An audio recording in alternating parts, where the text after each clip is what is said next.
Hola amigos, volvemos con un nuevo episodio. ამერია ბოდიში.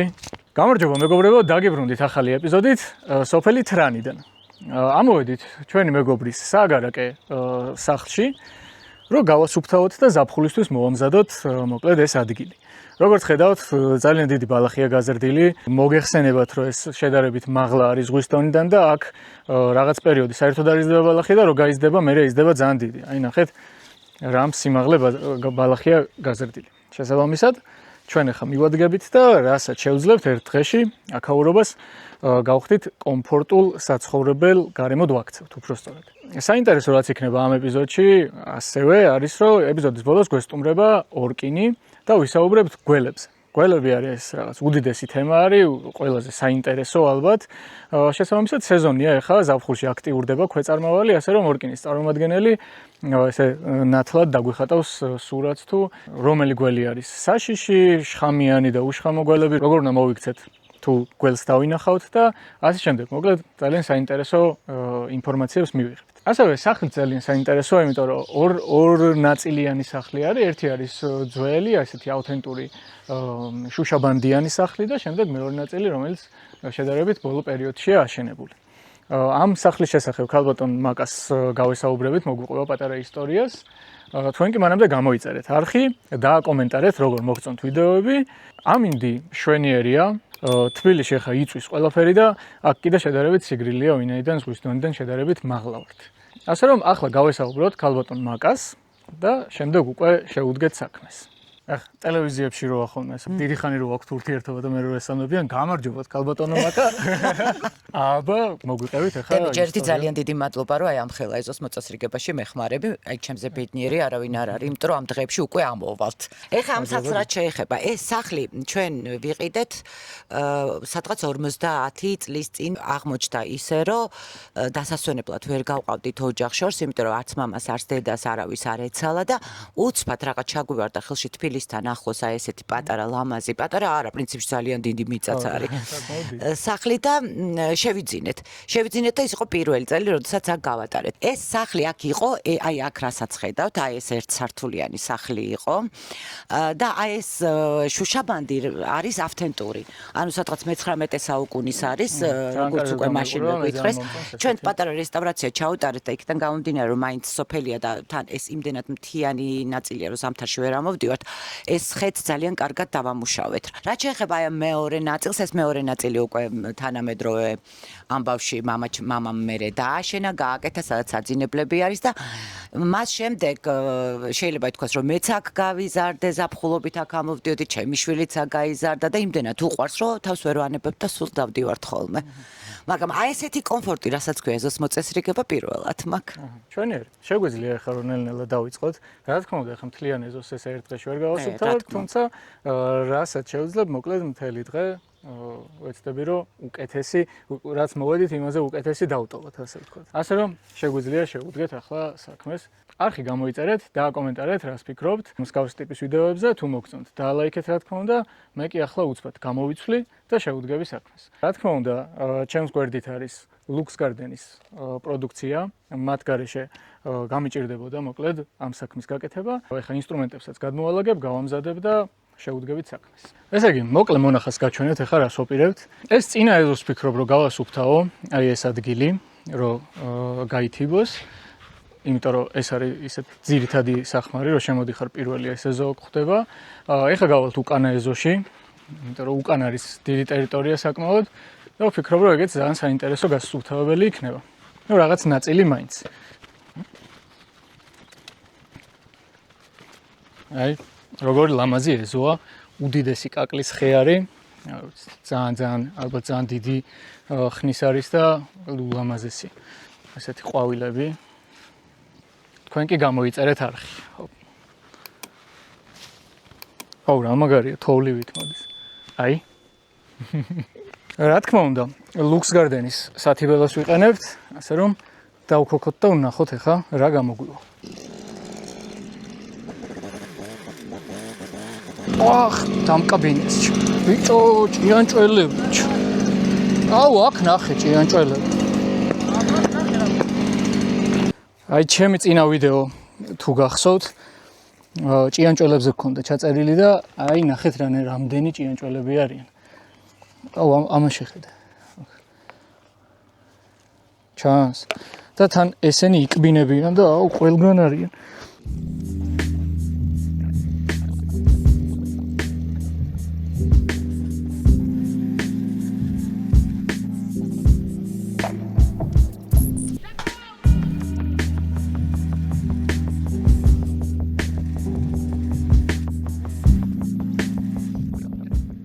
ეს ძალიან მიშლის ხელს რა, წესიერად ვერ მივდივარ და კიდევ ერთი ლუქს გარდენის პროდუქტი გამოვიყენოთ. გამოვიტანოთ ახლა პატარა ხელის ელექტროხერხი და ტოტებს რომელიც გადმოშვერილია მოვჭრი უცბად. მე ადრე მგონი ვიდეოში ვაჩვენე ამის დაგრძელება. აი ესეთი დაგრძელება.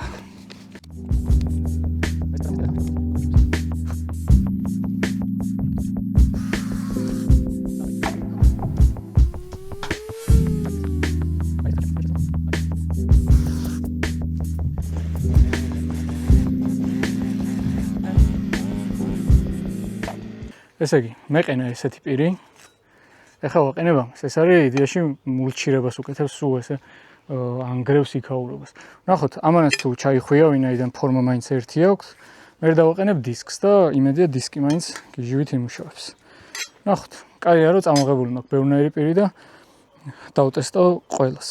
ის პირი რომ დავაყენეთ, კამერას რაღაც დაემართა და ვერ გადავიღეთ რაღაცა ნაწილი.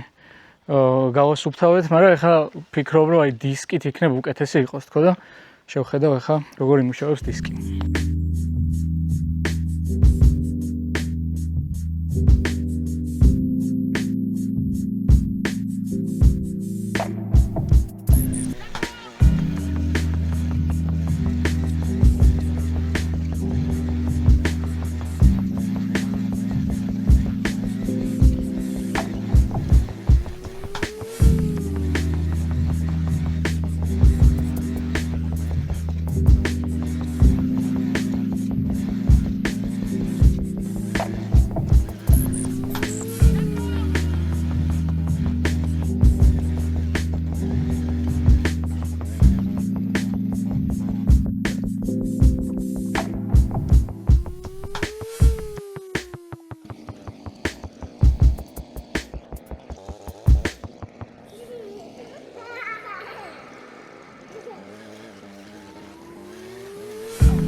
საწვავი გათავდა სათიბელაში.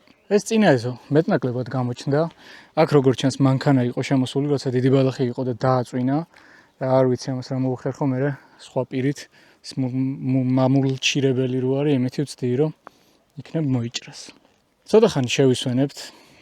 ლუდი გვაქვს წამოღებული და თითო ბაკალს დავლევთ.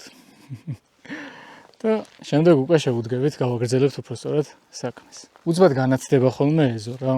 შრომის პროცესში რო ვარ, ისე ნათლად ვერ აღვიქვა ხოლმე. მე რო ვიდეოს რო ვუყურებ, მე ძალიან სიამოვნებს ხოლმე როგორ ესე გამოაჩენს ხოლმე გასუფთავების პროცესი ეზოს.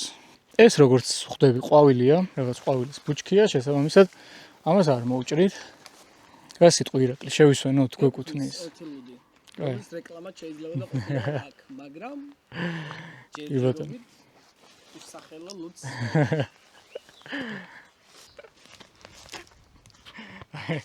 აი როგორ ირაკლის დასხული ლუდი. ესე იგი, შევისვენე.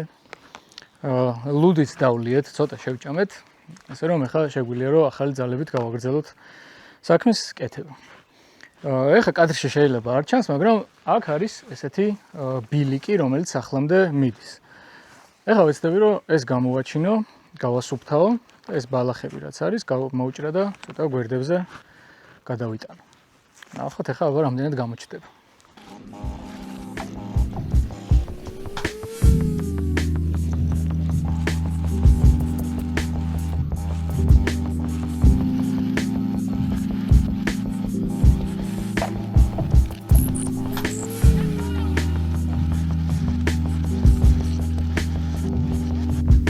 ოპა!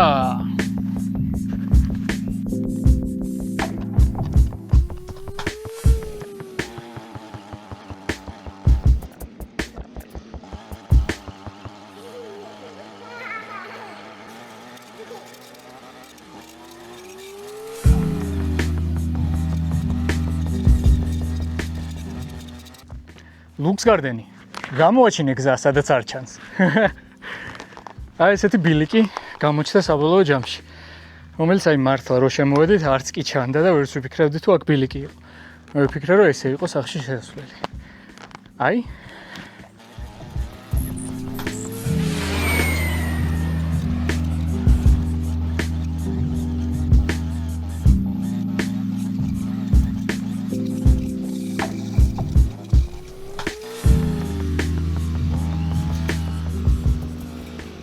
აუ რა ლამაზია. ხო თავიდან ვიფიქრე რომ მეთქი იქიდან მქონდა სახლს მისასვლელი და თურმე აგერ აქედანაც მქონდა და აი აქ იყო ესე ბაღი ვარდების.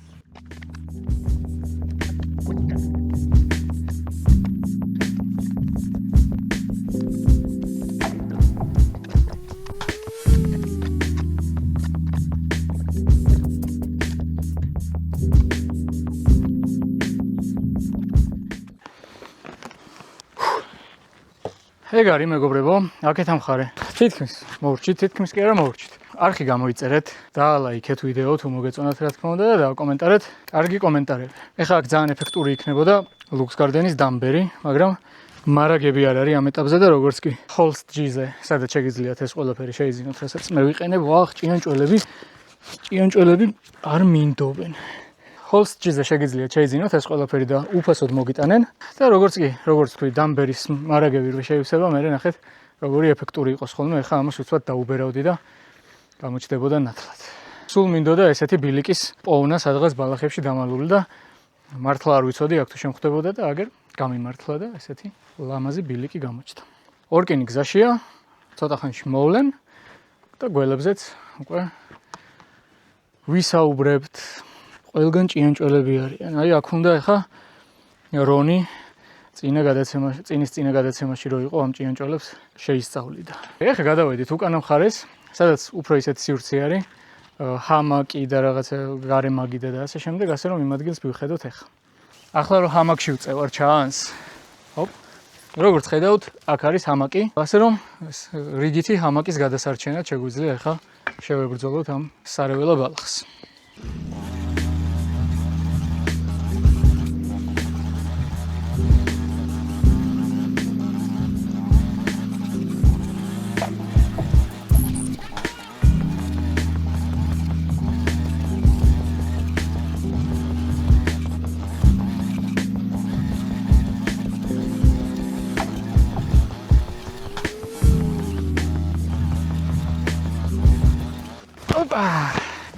ესეც ასე. всё, ჰამაკში ჩაწოლა შეიძლება. ეხლა გადავიდეთ მეორე მხარეს. პრიორიტეტი არის რომ სახლის ირგვლივ გავასუფთავოთ. როგორც ორკინთან ერთად ჩაწერილი წინა ვიდეოებიდან ვიცით, სახლის ირგვლივ არის მნიშვნელოვანი რომ არ იყოს ესეთი ჯაგები და დიდი ბალახი, ასე რომ გავასუფთავოთ. უარ ჩაწყდება. მაგრამ კახეთში რო ჩამოვარდი, იმაზე უარესი რა უნდა დამემართოს.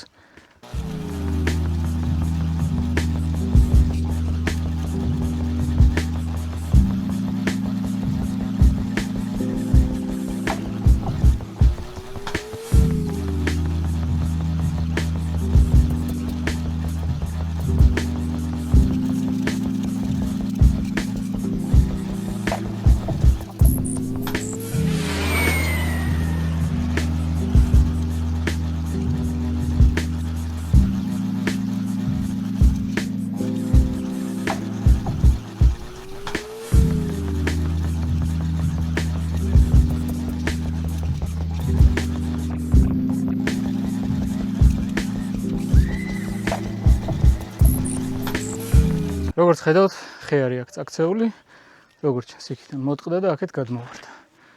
და ეს გასასვლელი ჩახერგილია, ეხა ეს ხელით რო არ შევძრე, ვეცდები რომ ამითი ჩამოვხერხო და გავიყვანო გზა.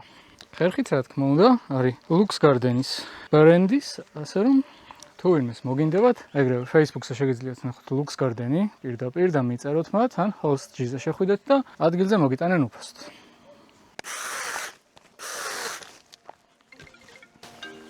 ოპ, ორკინი რეკავს. ავა სიგნალი გესმით? კი, სიგნალი ისმის, ესე იგი ახლოს ხართ. ეხა დრონი გვაქვს აფრენილი და აგერ ბატონო, გვესტუმრა ბატონი შოთა ზანდუკელი ორკინიდან. შოთას მე შორიდან ვიცნობ და მე მგონი რომ გველები სადმე თუ ვინმეს უხსენებია და ვინმეს თუ საფრთხე შექმნიან რამე ისეთი მიმართულება ყოფილა, ბატონი შოთა არის ამ საქმეში ექსპერტი და თითქმის ყველგან და ყველას ახსენდება შოთა ზანდუკელი. თუ შეიძლება თქვენზე გითხარით ორი სიტყვა, რომ აი საიდან დაიწყეთ ეს ყველაფერი გველების მიმართულებით მუშაობა, შემდეგ როგორ მოხვდით ორკინში და შემდეგ უკვე გადავიდეთ უშუალოდ გველების ხასიათზე. მოგესალმებით. ძალიან დიდი მადლობა. რომ დამიძახეს თქვენთან სტუმრობა ჩემს პატივია. მოკლედ რაც შეეხება ჩემს თლიანობაში ამ მიმართულებით ცხოვრების აწყობას, ეს ღრმა ბავშვობიდან დაიწყო. დაახლოებით 7 წლის ასაკში ვიყავ პირველად რომ გველი დავიჭირე. ცხოვრება მიყვარდა ისადაც და იმიტომ მქონდა ინტერესი ყველაფრის მიმართ, რაც გადაადგილდებოდა და ნუ გველი რო დავიჭირე ლისის ტბაზე, იქ ხო სავსეა წყლის ანკარები და მეც ეს გადამეყარა შემთხვევით ამ წყალში იმას დავიჭირე და ნუ გადავირიე მეთქი ეს რა მაგარი რაღაცაა რა და მე ტერარიუმში მოვხვდი იქ კიდე რომ ნახე საერთოდ ეს ეგზოტიკური არსებები ხო მეთქი ეს არის რაც არის და ნუ ეს რაღაც ჩამომიყალიბდა ძალიან დიდი ინტერესი ამ არსებების მიმართ და როგორ მოხვდით ორკინში? ხო და აი უკვე ასე ჩემი სახელი უკვე ამ მიმართულებით ძალიან ცნობილი იყო როგორც თქვა პროფესიონალი როგორც მცოდნე ამ მიმართულებით და რაღაცა კონტაქტი მოხდა ჩვენ შორის. ეხლა ორკინი განსაკუთრებით დიდ ყურადღებას აქცევს მეცნიერებასა და პრაქტიკას და რაღაც თეორიულ ცოდნას ერთმანეთთან კავშირს ძალიან დიდ მნიშვნელობას ანიჭებს და ამიტომ ყოველთვის ცდილობს რომ რაღაც სამეცნიერო ჯგუფებიდან ადამიანები მიიზიდოს იმისათვის რომ აი ეს ჩვენი ცოდნა ჩაიდოს აი ესეთ სპეციფიკურ საქმიანობაში, რასაც ქვია თქვათ მავნებლებთან ბრძოლა, ისე რომ გარემო არ დავაზიანოთ, ხო? ამას ძალიან დიდი მნიშვნელობა აქვს რა. მე სანამ დავიწყებდი ორკინთან ურთიერთობას, მანამდეც ხშირად შემხვედრია აი ქუჩაში რომ დავდიოდი ხოლმე ორკინის მანქანები მხვდებოდა ძირითადად და კიდე ეს ხაფანგები და ვიზუალიზაციასაც დიდი ყურადღებას აქცევენ. ანუ ძალიან აქტიურები იყვნენ და მე რომ დამიკავშირდნენ ძალიან მესიამოვნე და გამიხარდა და წეღა რაც აღნიშნეთ ეგ უმნიშვნელოვანესია ჩემი აზრითაც რომ ეს საერთაშორისო კომპანია რო არის და სხვადასხვა ქვეყნები ერთმანეთს გამოცდილებას უზიარებენ ეს ძალიან დიდი ცოდნა გროვდება აკუმულირდება მოკლედ ერთ კომპანიაში და ეხლა გადავიდეთ გველებს. ავა, ეხლა ყველაზე მნიშვნელოვანი. გადავიდეთ გველებს. ეს ჩემი. მოდით ქალბატონ მაკასთან ერთად განვიხილოთ რა გველები გვხვდება საქართველოში. ქალბატონ მაკას სავარაუდოდ ბევრი კითხვა ექნება გველებთან დაკავშირებით. კი, მაქვს კითხვები. უბრალოდ ეხლა მე აქ თითქოს აი გამიგია რომ არის ანკარა და ხვლიკები და ეგეთი რაღაცები არის ეხლა და აი რამდენად სახიფათო შეიძლება იყოს ან თქვენ როგორ ფიქრობთ რომ აი აქაური კლიმატისთვის კიდე რა გველები შეიძლება იყოს და როგორ უნდა დავიცვათ მაგათგან თავი თან ისე რომ არც გავანადგუროთ. ჩვენც ზუსტად მაგის მომხრე ვართ, ჩვენ აბსოლუტურად ნებისმიერ შემთხვევაში გველს ცოცხლად ვიჭერთ. ანუ ორკინის მიმართულება გველებთან ბრძოლის თვალსაზრისით არის ზუსტად ეს. ანუ ისედაც რეალურად არაფერი ისეთი არ არსებობს, საშუალება აი თავს რომ დაუყრე ხო წამალს მაგალითად ის ხო კვდება, გველის შემთხვევაში ეს რამე არ არსებობს რა. ანუ რაც ამ უნდა დაუყარო, გველს ვერ მოკლავ. აი რო ამბობდნენ ძველი ხალხი რომ აი გოგირს თუ დაწვავ ეზოში არ შემოვა აი ესეთ რაღაცა. ეს ყველაფერი მითია. ასევე არის აპარატები სოკოს მსგავსი თუ გინახავთ რომ არ ჭობენ და ვითომ ვიბრაციას გამოყოფენ, ხო? ესეც არ მუშაობს. ბრძოლა რას ნიშნავს? ეხლა ეს უნდა იყოს ტანდემში, ორკინის და მომხმარებლის, თქვათ, ვისაც ეს პრობლემა აქვს. პირველ რიგში გველის ხასიათი და ბიოლოგია რა არის, ხო? თქვენთან ეხლა აი ხო რომ გავიხედებით ულამაზესი გარემო გაქვთ რა ნამდვილად. სილამაზე კარგია, მაგრამ ამ სილამაზეს მოყვება ძალიან ბევრი მავნებელი. გველი რა თქმა უნდა საშიშია მხოლოდ ის, რომელიც ადამიანის ჯანმრთელობისთვის არის საშიში, ხო? ეხლა ჩვენ სადაც ვიმყოფებით, აქ შხამიანი გველები არ ბინადრობენ და ამ კუთხით ნამდვილად საშიშროებას არ წარმოადგენს, მაგრამ როდესაც ადამიანს ეშინია ის შხამიანია თუ არა შხამიანი, მაინც დისკომფორტია ხო ადამიანისთვის. მოკლედ პირველ რიგში არის აუცილებელი აი ზუსტად, აი ვიწყებთ მწვანე საფარი, აი რასაც თქვენ აკეთებთ რა. მწვანე საფარის მოვლა. ბუჩქნარები თუ გვაქვს, ბუჩქნარები უნდა იყოს ძირიდან შეჭრილი. ანუ აი ხა ნახეთ, აი თქვენი ბზები რო ძირიდან იწყება, ეს უკვე გველისთვის იდეალური თავშესაფარია. შეიძლება ბალახზე უკეთესიც იყოს რაღაც ზოგ შემთხვევაში. ეს გავიგეთ. მეორე ტერიტორიაზე არ უნდა იყოს განთავსებული აი ესე არ უნდა იყოს დატოვებული მე ეს მოთიბული ბალახი არ უნდა იყოს მოჭრილი ტოტების გროვები დატოვებული არ უნდა იყოს თქვა სამშენებლო მასალების ნარჩენები დარჩენილი არ უნდა იყოს აი შეშის დალაგება რო იციან ხო რაღაც ესე მესამე უკვე გადავდივართ საკვები ხო გველს თუ თავში საფარი აქვს იდეალური გარემო აქვს რომელიც უყვარს და პლუს ამას საკვები იდეალური გარემოა რა უშლის ხელს რო იყოს და გაჩერდეს ჩვენს ტერიტორიაზე ხო აქედან გამომდინარე პირველ რიგში ვებძვით ესე იგი გარემო უნდა მოვაწესრიგოთ და ვებძვით საკვებს ანუ თაგვი ვირთხა აქედან გამომდინარე უნდა ვებძოლოთ ღრნელებს ამაში ორკინი სპეციალისტი ხო შემდეგ უკვე თუ არ გვაქვს შესაბამისი გარემო ხო ანუ შესაბამის გარემოში ამ კუთხით რას გულისხმობ რომ ხობე ისეთი რომელსაც გველი ვერ გადმოლახავს აი ჩვეულებრივი ღობის შემთხვევაში აქ ჩვეულებრივად შემოვა გავა გველი გვინდოდა რომ მწვანე ღობე გქონოდა და ძალიან რა თქმა უნდა ბეტონის ღობის წინააღმდეგები ვიყავით ყოველთვის მთელი ოჯახი და შესაბამისად არ გვაქვს ეს ბეტონის არის ეს წვრილუჯედიანი ესე იგი ბადისებური ღობეები რომელსაც გველს უჭირს გადასვლა ну მოკლედ აი ესეთი შეღობა თუ არა გვაქვს რომელშიც გველი ვერ შედის გამოდის არის სიტუაციები სადაც თქვათ არის ძალიან ხშირი გველების პრობლემა ხო იქ უკვე მართლა ჩვენი დახმარებაც აუცილებელი ხდება ხოლმე რა იმიტომ რომ არა მხოლოდ ეზოს მოვლა და თაგვ ბრძოლა არ არის საკმარისი არამედ კიდევ დამატებით ჰერპეტოლოგიური სამუშაოებია ჩასატარებელი ან ეხლა მინდა გადავიდეთ ორკინის საქმიანობაზე სიტყვაზე ვიღაცას ეშინია და დაინახა გველი და არ უნდა რომ საერთოდ გაარჩიოს და შევიდეს მაგ მეცნიერებაში შხამიანი არ არის შხამიანი უბრალოდ არ მოსწონს რომ ეს ძალიან ბევრი ადამიანია თავისთავად კი